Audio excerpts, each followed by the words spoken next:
grief can just... It can take over your life, can't it, Gloria? And it can not only affect you mentally, but physically. Oh, no, unquestionably. And there's so many different kinds of grief. Like nothing in this world can prepare you for losing a child. We often talk with Brenda and myself on this programme about that.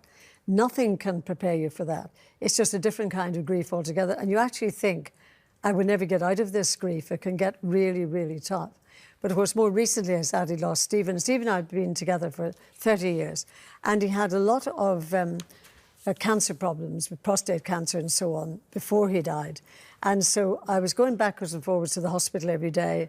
I'd get up in the morning, get ready to go to the hospital, get there for about 11:30 or 12, and get back home again about 7 o'clock, without realising, actually, I know this sounds ridiculous, that I had lost so much weight. I'd gone down to 7 stone 2, wow, which is the weight I was when I was 17. But the reason being, you're so worried about the other person. Are they going to be all right? Are they going to live? That you would come home, have a bit of toast and a cup of tea, couldn't be bothered to cook. And by the time I realised just how, and I know it sounds ridiculous to say, even with clothes, I didn't realise that I'd lost so much weight. But when I went to the doctor, she told me an interesting point. She said, around 4 months after a death, a lot of things can happen to your body. For example, your hair can go really thin, you can lose a lot of hair. And when it came to weight, she said, at your age, you need to have a certain amount of weight just in case anything happens and you have to survive an operation or something like that. So I said, well, what do I do about sugar? She said, eat anything you want. So she gave me carte blanche to sort of just sandwiches, cake, buns, biscuit, eat it all just to get the weight back on. And of course, the weight does go back on eventually. But then you look back at some photographs and you just say, in fact, I saw a photograph this morning and I said to our producer, that's ghastly. Please don't remind me of that time. But I'm sure your loved ones and your friends as well, Gloria, they would have noticed it, but also, of course, you know what's going on in someone's life, so you don't want to put more pressure on them by sort of bringing a spotlight onto it. So it's tough for those around you because they're wanting to look after you. Have that empathy. You know, they do have that empathy and say, well, we noticed at the funeral that you were really, really thin. But they understand what the day is, etc. Yeah, exactly that. Because a lot of people, that's how, when you're stressed, it's like, oh, God, I just can't. They say living on your nerves, yeah, don't they? that's it. I can't even think about food. That's the thing where close family and friends can come in, though, because they can turn up with food for you. Because, they, you know, I knew that, you know, when my sister Linda, when her husband passed away, she was very much going through all of that. They'd been together 30 years and she was lost without him. Lost. Never had a night apart until he passed away. And then a month later, my mum died and she'd been diagnosed with cancer. So, I mean, she was going through everything.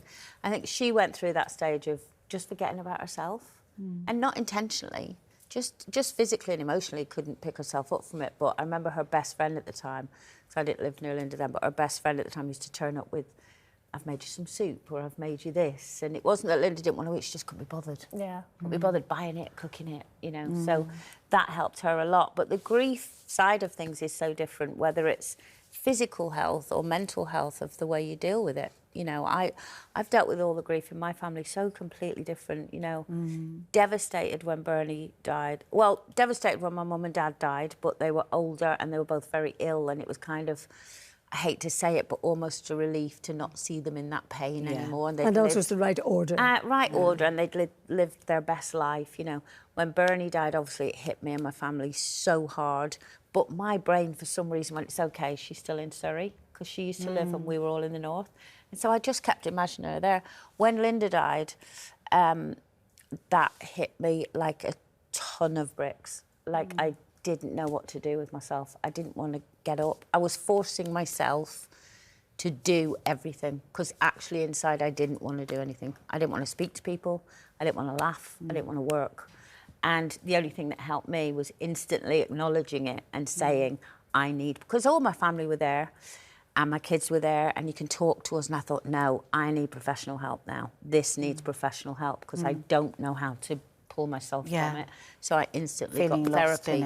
But then you feel guilty of, why didn't I need therapy when Bernie died? Or why didn't I... God, aren't we hard on ourselves? Grief is so different to everyone. And it's knock after knock after knock for you as well, Kelly. Social media, someone saw me smiling as I got out of the car at Linda's funeral because they were smiling at me, all these people.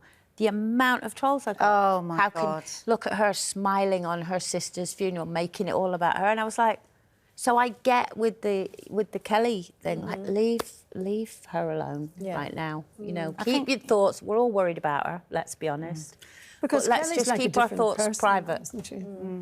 I think... I feel sorry for her, really. Yeah, I do. I think it's just such a funny thing, grief, isn't it? People have these expectations on how you're supposed to be. There's no and right it's or like, wrong. there is no... Like, look at you, all the loss that you've had, and each one of those losses, you've responded in a different way, because life moves in a different way. And certainly over the years, I've lost lots of people, too many people. And everyone has been just so different. There is no rule book. And I, you know, like most recently, I've lost both Pat and Hannah. And Hannah was in the hospice for weeks and weeks and weeks. We knew that the only thing that was going to happen was that Hannah was going to die.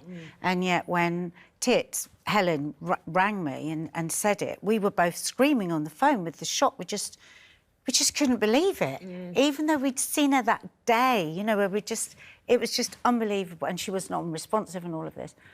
But for me, like, if you see here, like my hands, like from physical response, my face blew up, and that's because I still know I haven't cried enough. It's still locked in there because, and it comes in tiny little bits, and I get, like the other day, my lovely friend Lisa had got me a photo and framed, and it's up on my side, and I was just busy away, and I caught in the corner of my eye, and I went, and I started to cry a bit, and then it just stopped. I don't think mine and stops. I know I that's think I not... stop it.